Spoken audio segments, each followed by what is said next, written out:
Seigneur, ta parole est grande, elle demeure à jamais. Ta parole est infaillible, rien ne peut la supprimer.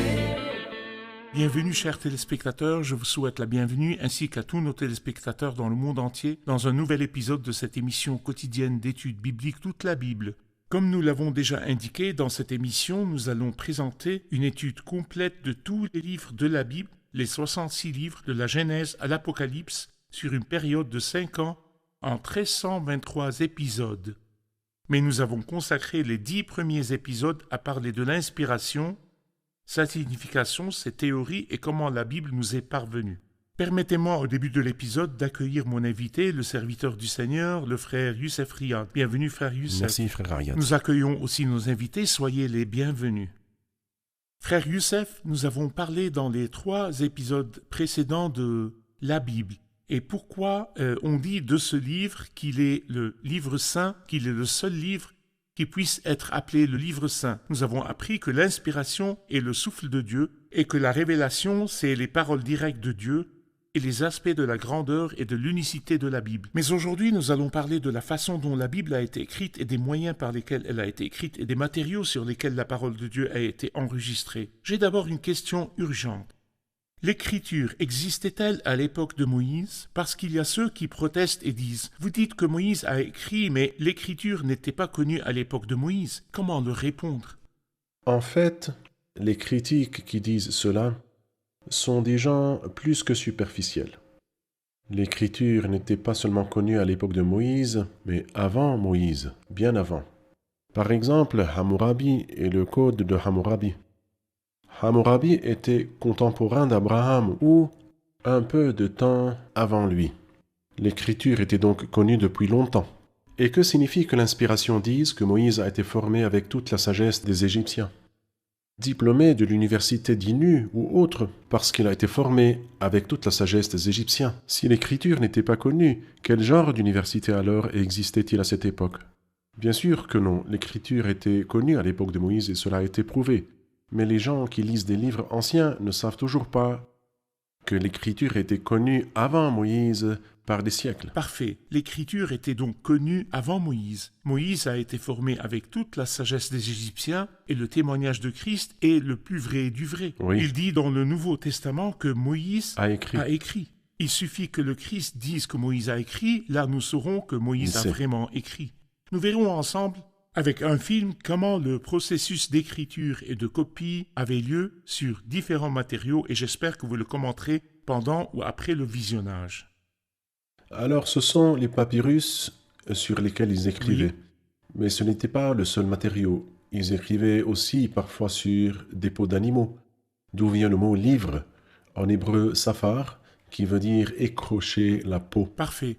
Que voyons-nous là sur la table, frère Youssef? Oh oui, ils écrivent en écriture cunéiforme sur des tablettes d'argile. Je pense que Job l'a mentionné dans le livre de Job. Si seulement mes paroles pouvaient être enregistrées dans un livre et pour toujours gravées avec un burin de fer et avec du plomb. L'écriture était donc connue depuis l'époque de Et Job. le péché de Judas est mentionné comme inscrit avec un burin en fer. Oui. Est-ce que ce sont des manuscrits, frère Ce Youssef, sont des manuscrits, anciens oui. papyrus? Le papyrus était très connu pour l'écriture aussi, où on Oui. écrivait la Bible dessus. Je crois que nous allons parler des manuscrits de la vallée de Qumran. Je crois que c'est une bombe qui a C'est explosé au XIXe siècle. Nous consacrerons le prochain épisode, si Dieu le veut, pour en Il le parler. mérite. Il le mérite. C'est vrai. Et même plus, il y a vrai. de nombreuses vidéos documentaires qui nous confirment Parfait. comment la Bible était écrite, à C'est vrai. commencer par l'écriture sur pierre, et Oui. après cela l'écriture sur papyrus, et après cela l'écriture sur les peaux d'animaux. Et cela nous dit que les manuscrits originaux de la Bible ont été d'abord écrits sur des matières organiques périssables. Oui. Et cela pose une question importante, frère Youssef. Où sont les originaux aujourd'hui? En fait, les manuscrits originaux ne sont pas à notre disposition. Mais ce que nous avons entre les mains, comme l'a dit Sir Kenyon, le directeur du British Museum, l'homme a la possibilité de saisir cette Bible et être sûr que ce que nous avons entre les mains, ce sont les paroles originales qui ont été données aux auteurs de l'inspiration. En raison du très grand nombre de manuscrits Et en raison de l'incroyable grande similitude entre toutes ces copies, cela montre que ce que nous avons entre les mains, c'est la parole même de Dieu dans l'Ancien ou le Nouveau Testament. Bien sûr, nous disons logiquement que les originaux sont détruits parce qu'ils sont écrits sur des matières organiques. C'est vrai. Si par exemple celui qui a écrit d'abord sur papyrus, le papyrus ne dure pas à jamais parce que c'est une matière organique. Exactement. Et les peaux d'animaux sont une matière Oui. organique. Mais avant que ces originaux ne soient détruits, ils ont été copiés dans des manuscrits. Et je voudrais ici votre commentaire sur ce qu'on appelle l'écart dans le temps entre l'original et sa première copie. Il y a des écrits humains dont les copies sont trop éloignées dans le temps de la version originale. Des Mais que centaines nous d'années. dit vraiment la Bible de cet écart? Écoutez, l'écart dans le temps entre les originaux et leurs copies dans les livres de la Bible, l'écart est en fait très minime comparé à la littérature antique dans n'importe quel ouvrage. Que ce soit les œuvres de Homère ou autres, des centaines d'années séparent ce que Homère lui-même a écrit de la première ou la plus ancienne copie. Alors que pour l'évangile de Jean, par exemple, l'écart est de 20 ans environ. Parfait. On a trouvé en l'an 120 après Jésus-Christ à Nag Hammadi des copies de l'évangile de Jean. Et nous savons que Jean a écrit son évangile à la fin du 1er siècle. C'est-à-dire que l'écart dans le temps est très minime par rapport à n'importe quel ouvrage de la littérature antique. Cela nous dit aussi quelque chose de très puissant. Si l'écart de temps est de 20 ans et nous savons que Jean était à Éphèse, et quand il a écrit son évangile vrai. et que cet évangile C'est a vrai. été copié et il a C'est voyagé de là en Égypte, nous voulons dire que l'écart dans le temps est beaucoup plus court que ça, mais pour les écrits humains, l'écart dépasse des centaines d'années entre l'original et ce qui en a été copié. Cela, frère Ayad, nous parle de deux choses.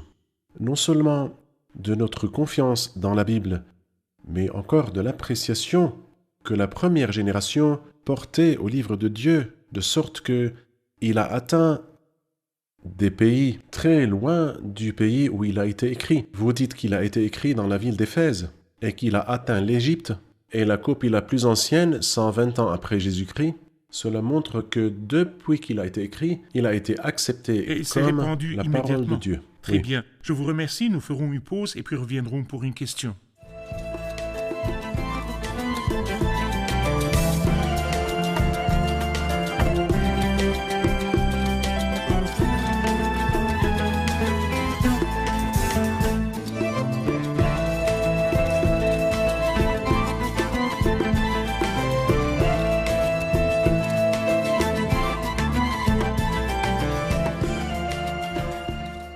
Nous avons compris que l'inspiration était l'union de deux éléments, l'élément humain et l'élément divin. Eh bien, l'élément humain n'est peut-être pas infaillible et il est très probable qu'il ait des erreurs. Comme les prophètes de la Bible, il est mentionné à leur sujet qu'ils ont eu des erreurs. Ma question est la suivante. Qu'est-ce qui empêche qu'il y ait eu pendant la copie de la Bible des erreurs par inadvertance, par exemple? Puisque la Bible est l'union de deux éléments divins et humains, et que l'homme n'est pas infaillible, il est très possible que l'élément humain fasse des erreurs, et c'est sur quoi certains libéraux s'appuient pour dire que la Bible pourrait contenir des erreurs qui sont dues au côté humain et non au côté divin. Faisons la distinction entre deux choses. Ce qui a été écrit sous inspiration et ce qui a été copié ensuite dans d'autres manuscrits. Le processus de copie. Nous copie. devons faire la distinction entre L'écriture l'écriture dans l'original et les et ce copies. qui en a été pris dans des copies. Je vais maintenant répondre pour l'écriture dans la version originale. Parfait. Oui, l'auteur de l'inspiration a des erreurs parce qu'il est humain, mais l'infaillibilité était pendant l'écriture.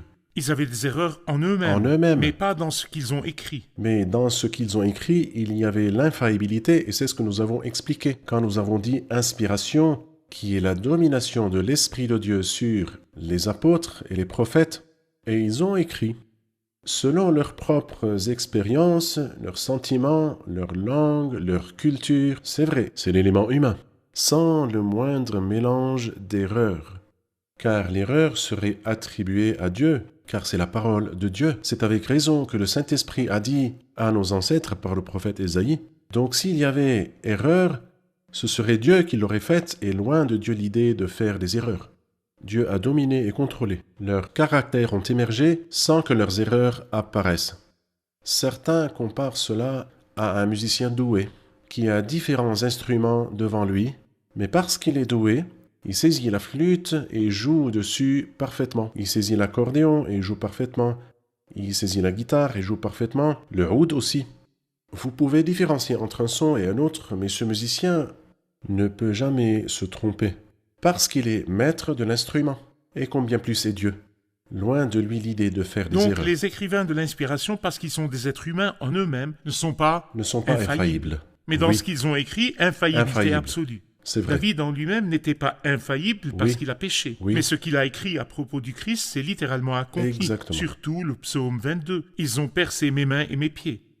Une prophétie avant Christ qui doit être littéralement accomplie car il était infaillible dans ce qu'il a écrit, mais il n'était Exactement. pas infaillible En lui-même. C'est vrai. Parfait. C'est une idée très importante en ce qui concerne les auteurs de l'inspiration, et cela me prend à une autre question. Donnez-nous une idée des auteurs de l'inspiration, de la diversité de leur culture et de leur origine. En fait, la diversité et le contraste sont vraiment énormes. L'un d'eux, par exemple, a été formé avec toute la sagesse des Égyptiens.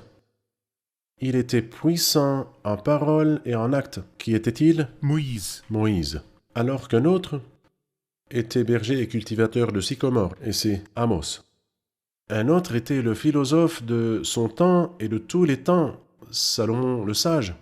Nul n'avait sa culture ni sa sagesse. Et un autre était pêcheur, ou percepteur, ou charpentier. Il y a des auteurs comme ça, oui. Et il y a des philosophes et des poètes comme David. Il y a aussi la langue royale qui teinte certains écrits comme ceux d'Ésaïe qui a grandi dans les palais. Le contraste est donc vraiment énorme. Et pourtant, c'est une des merveilles de la Sainte Bible. Quand on la lit, on ne le sent presque jamais. On ne sent jamais que cet auteur est philosophe et que cet autre est cultivateur de sycomore. Pas du tout. Parce qu'en fait, l'Esprit de Dieu a dominé. Vous pouvez discerner que le vocabulaire de quelqu'un est modeste et que sa culture humaine est modeste. Mais y a-t-il une erreur dans ce qu'il a écrit? Impossible. Et le thème est un seul. Et c'est merveilleux dans la Sainte Bible parce que des hommes ont parlé de la part de Dieu poussés par le Saint-Esprit. Parfait. Nous parlerons plus tard de la grandeur de la Bible et de l'unité de son thème comme l'une des preuves de sa grandeur. C'est vrai. Mais revenons à ce que vous avez dit des parties de l'Ancien Testament. Vous avez dit qu'il contient l'histoire et la prophétie et au milieu la poésie. C'est vrai. Prenons par exemple les prophéties. Il faut les comprendre pour pouvoir nous plonger dans la Bible et connaître son influence et poser des règles pour comprendre les prophéties de la Bible. Oui. Car en fait, comprendre les prophéties de l'Ancien Testament nous permettra de comprendre toute la C'est Bible. vrai. D'autant plus qu'à notre époque, il y a ceux qui rejettent la prophétie et les prophéties liées à la gloire du Christ. Surtout la prophétie qui dit que le Christ viendra régner sur ce monde et que les prophéties seront accomplies en lui. Ils disent non, cela a été accompli dans le passé. Comment comprendre ce qu'il y a dans la Bible? Et nous avons 17 livres prophétiques. Comment comprendre ces livres prophétiques? Comment comprendre les livres prophétiques et quelles sont les règles pour comprendre les prophéties de la Bible? La première règle qui est très importante, c'est qu'aucune prophétie de l'Écriture n'est une affaire d'interprétation personnelle. 2 Pierre chapitre 1. Cela veut dire quoi? Cela veut dire qu'on ne peut pas la comprendre indépendamment du reste des prophéties qui sont dans la Sainte Bible. Et c'est pourquoi Pierre a utilisé la belle expression dans sa 2e épître. Nous avons la parole prophétique, une seule unité. Et cela exige de nous, pour comprendre Isaïe, nous devons étudier aussi Daniel, et nous devons étudier Jérémie. Car la prophétie est une seule Et pour unité. comprendre l'Apocalypse, nous devons lire Ézéchiel. Exactement. Les prophéties sont donc intimement liées. Et c'est donc la première chose qui est importante. Deuxièmement, nous devons faire la distinction entre un peuple terrestre et un peuple céleste, des bénédictions terrestres et des bénédictions célestes, entre élus dès le fondement du monde et élus avant le fondement du monde, ce que l'apôtre Paul a appelé « dispenser droitement la parole de la vérité ». Donc confondre Israël avec l'Église et considérer que l'Église a commencé depuis Abraham ou Adam ou n'importe qui, c'est un manque de compréhension, car si vous lisez Éphésiens 3, vous saurez que C'est l'Église un mystère. était un mystère caché en Dieu et non pas dans la Bible. et depuis l'éternité. Il nous faut donc savoir que la parole prophétique est une seule unité, C'est vrai. faire la distinction entre un peuple terrestre qui a des bénédictions terrestres et des promesses terrestres, et un peuple céleste qui Distinction entre les dispensations. faire la distinction Nous ne entre trouvons les nullement dispensations. l'Église dans les livres de l'Ancien Testament. Nullement. Nullement. Parfait. Cela est clair dans Éphésiens Il 3. n'a pas été porté à la Il connaissance n'a des pas hommes été des générations porté à la passées. connaissance des hommes. Quoi d'autre? La deuxième chose, nous devons savoir que le Christ est venu une fois et qu'il viendra une deuxième fois. Par exemple, Jean-Baptiste demande au Christ, « Es-tu celui qui doit venir ou devons-nous attendre un autre ?» Il lui dit, « Non, c'est moi. » Eh bien, Jésus a dit, « Vous ne me verrez plus jusqu'à ce que vous disiez, « Béni soit celui qui vient au nom du Seigneur. Viendras-tu une deuxième fois ?» Oui. Et le dernier verset de la Bible est, « Oui, je viens bientôt. » Quand nous réalisons que le Christ est venu, qu'il a souffert et qu'il est mort, Et qu'il viendra. et qu'il viendra pour régner et être glorifié, la difficulté alors disparaîtra. Moi, je fais toujours cette analogie. Les disciples n'étaient pas stupides, mais ils n'avaient aucune idée que le Christ devait souffrir. Il vient pour régner. Et c'est pourquoi, quand le Christ est mort, cela les a foudroyés, les a confondus. Et Jésus leur a dit, « Hommes sans intelligence, dont le cœur est lent à croire tout ce qu'ont dit les prophètes, ne fallait-il pas que le Messie souffre ces choses et qu'il C'est entre vrai, dans sa gloire oui. Il y a donc les souffrances du Messie et la gloire dont elle serait C'est suivie. pourquoi Pierre dit dans son épître que les souffrances du Messie et la gloire Oui. dont elles seraient suivies sont dans les écrits de Exact. l'Ancien Testament. Exactement. Parfait. Donc, ce sont des clés. La quatrième chose, pour ce qui peut être compris littéralement, ne cherche pas un autre sens. Ne cherche pas un sens métaphorique à moins que le sens direct, littéral, ne contredise la logique ou ne contredise d'autres énoncés de la Bible. À ce moment-là, cherchez le sens métaphorique, mais n'interprétez C'est pas à vrai. votre guise. Nous verrons la métaphore en accord avec les autres révélations de la Bible. Par exemple, quand elle nous parle du levain, elle nous parle du mal, n'est-ce pas? Nous comprenons que le levain parle du mal. Et il en va de même Parfait. pour beaucoup de choses. Si vous êtes en voiture et vous vous approchez du Caire, si vous venez d'Alexandrie et vous allez au Caire, de loin, en vous approchant de la ville du Caire, vous trouverez les sommets des 3 pyramides adjacents les uns aux autres. Vous croirez vrai. que les 3 pyramides sont adjacentes les unes Oui. aux autres, jusqu'à ce que vous entriez dans la zone des pyramides et trouviez qu'entre une pyramide et Une l'autre, distance il y a une longue énorme, distance c'est vrai. énorme. Comment cela s'applique-t-il aux prophéties et à l'application des prophéties? L'application prochaine et lointaine et la distance temporelle entre les prophéties. Certains nous disent que l'une des règles pour comprendre la prophétie, c'est l'écart dans le temps. Et l'écart le plus clair est celui que nous lisons dans Ésaïe 61, le verset dont le Christ a lu une partie et a laissé le reste. Ce n'est pas par négligence, À la loin synagogue de lui. Nazareth, dans Synagogue Luc de 4. Nazareth, Luc 4. Commençons par le verset 18. Il lut Ésaïe 61. « L'Esprit du Seigneur est sur moi, parce qu'il m'a consacré par onction pour annoncer la bonne nouvelle aux pauvres, pour proclamer aux prisonniers la délivrance, aux aveugles la vue, renvoyer libres les opprimés, et proclamer une année de grâce du Seigneur. » Il s'est arrêté là. Et quand il s'est arrêté, qu'est-ce qu'il dit? « Aujourd'hui, cette parole que vous venez d'entendre est accomplie. » Mais Seigneur, le verset a une suite qui sera accomplie, mais pas maintenant. Quand sera-t-elle accomplie? Un jour de vengeance de notre Dieu dans la deuxième venue du Christ. Il y a quelque chose dans la Bible qui nous dit que quand il viendra, il se vengera. Oui. 2 Thessaloniciens chapitre 1 nous dit « Le Seigneur viendra au milieu d'une flamme de feu pour punir ». Donc, la Bible interprète la Bible, mais nous devons comprendre qu'il y a un écart historique, comme vous l'avez dit.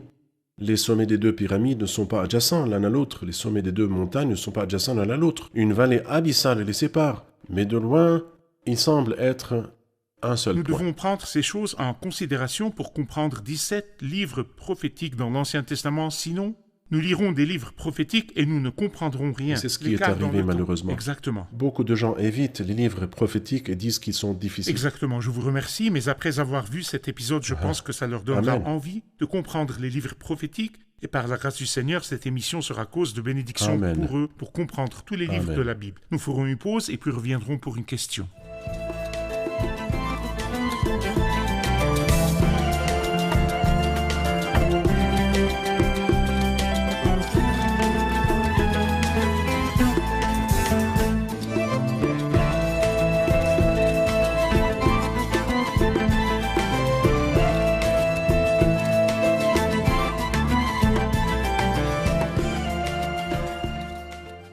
Nous avons des livres dans la Bible dont les auteurs sont connus et des livres dont les auteurs ne sont pas connus. Est-ce que cela réduit la valeur des livres dont les auteurs ne sont pas connus? Question importante. Allez-y, frère Youssef. Oui. Quelqu'un a fait une analogie que j'ai aimée. Il a dit, quand une lettre arrive du commandant en chef des forces armées à un officier supérieur sur le front de bataille, peu importe à cet officier supérieur, peu importe si cette lettre a été livrée par un officier connu ou par un planton inconnu, tant qu'il est sûr que cette lettre vient vraiment du commandant en chef ou le commandant général. Nous fondons vraiment notre confiance sur cela, et non pas sur le fait que David a écrit ou Moïse ou Ézéchiel, mais que Dieu a écrit. Tant que j'ai les preuves que ceci est la parole de Dieu, peu m'importe après.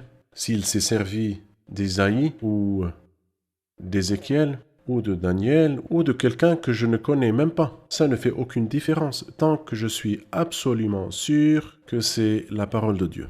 J'ai reçu la lettre, je suis sûr qu'elle est du commandant en chef, je dois y obéir et l'exécuter, même si je ne connais pas le planton, tant qu'il y a des preuves concluantes que c'est la lettre qui vient du commandant en chef. Le pouvoir de l'Esprit de Dieu de se servir de personnes, pas pour un mérite en elle. Non. Dieu s'est servi de Paul, non pas pour un mérite C'est chez vrai. Paul, mais le pouvoir, c'est de se servir de différents vases pour nous faire parvenir la parole de Dieu. C'est vrai. Et elle nous est parvenue. Elle nous est parvenue. Peu importe si c'est Paul qui a écrit ou un autre qui a écrit, mais ce qui C'est vrai. importe, c'est si la parole entre nos mains est la parole de Dieu ou non. C'est la parole de Dieu. La Bible a démontré par des preuves irréfutables C'est vrai. qu'elle est le livre de Dieu et c'est la parole de Dieu Exactement. parce qu'elle change les gens. La lettre m'est parvenue parce C'est qu'elle vrai. m'a changé. J'ai une question, frère Youssef, un peu pressante pour clôturer.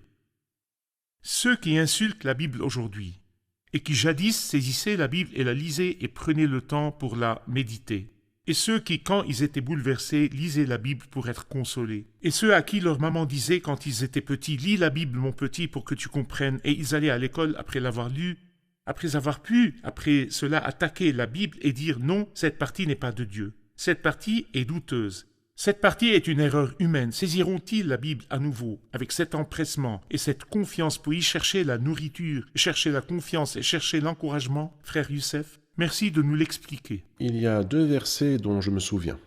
Le premier, maintenant qu'ils ont méprisé la parole de l'Éternel, où est leur sagesse? Et le deuxième verset, celui qui méprise la parole se perd. Pour cela, utilisons cette plateforme qui atteint beaucoup d'âmes et plaidons pour votre intérêt éternel et votre bien éternel. Revenez aux bras de Dieu avec une foi simple et faites confiance à la parole de Dieu. La Bible porte la preuve qu'elle est la parole même de Dieu par l'effet qu'elle produit dans les âmes. Elle donne la consolation, elle donne la droiture et la lumière, elle donne la sainteté. Comment le jeune homme rendra-t-il pur son sentier? En se conformant à ta parole. En fait, nous remercions tellement Dieu pour cette Bible sainte qui fait face aux ouragans d'athéisme ces jours-ci. Mais nous acceptons tout simplement cette Bible comme le souffle même de Dieu. Merci, frère Youssef. Nous sommes arrivés à la fin de l'épisode. Nous allons le réviser avec nos invités. Qu'avez-vous appris de l'épisode d'aujourd'hui? Malgré la faiblesse de l'être humain, l'infaillibilité de la Bible reste absolue, car c'est Dieu qui dominait sur l'Écriture. La plus grande preuve que la Bible est la parole de Dieu est son effet sur l'âme, le réconfort et l'encouragement qu'elle laisse dans le cœur. C'est la plus grande preuve qui dit que c'est la parole de Dieu. C'est vrai. Nous avons compris que les auteurs de toute la Bible, beaucoup de gens les accusent d'avoir des erreurs. Et il se peut donc que l'écriture contienne des erreurs, mais pendant l'écriture de l'inspiration verbale, c'est Dieu qui inspirait et c'est lui qui parlait, puisque David a écrit et a prophétisé sur Christ avec des prophéties qui ont été littéralement accomplies par Christ. L'infaillibilité dans ce qu'ils ont écrit. C'est vrai. L'infaillibilité n'était pas en eux-mêmes, mais était dans ce qu'ils ont écrit. Tout ce qu'ils ont écrit est correct. Merci à vous et que Dieu vous bénisse. Merci, frère Dieu vous Youssef. bénisse. Chers téléspectateurs, après avoir examiné dans cet épisode l'exactitude de la parole de Dieu et comment elle a été écrite avec la plus grande précision et la domination de l'Esprit de Dieu sur les auteurs, ce qui a été écrit, même si celui qui a écrit a ses erreurs personnelles, mais ce qu'il a écrit, sous la domination du Saint-Esprit, est pur à 100%. Ma question pour vous, je vais vous la poser, vous qui essayez maintenant de remettre en question la parole de Dieu. Vous qui un jour recouriez à la Bible et vous retiriez pour la méditer, et quand vous aviez peur, vous la lisiez pour être encouragé. Et quand vous vouliez connaître la pensée de Dieu, vous lisiez n'importe quelle partie avec la foi que c'est la parole de Dieu. Après avoir douté de certaines parties de la Bible, les méditerez-vous à nouveau? Après avoir douté de certaines parties de la Bible, quand vous êtes troublé et que vous cherchez la paix, trouverez-vous le réconfort dans ces parties-là?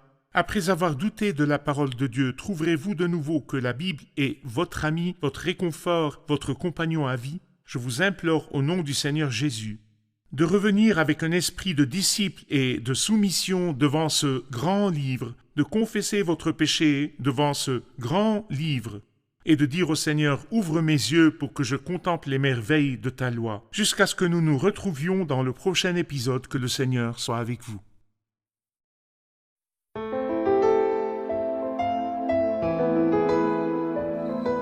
Seigneur, ta parole est grande, elle demeure à jamais. Ta parole est infaillible, rien ne peut la supprimer.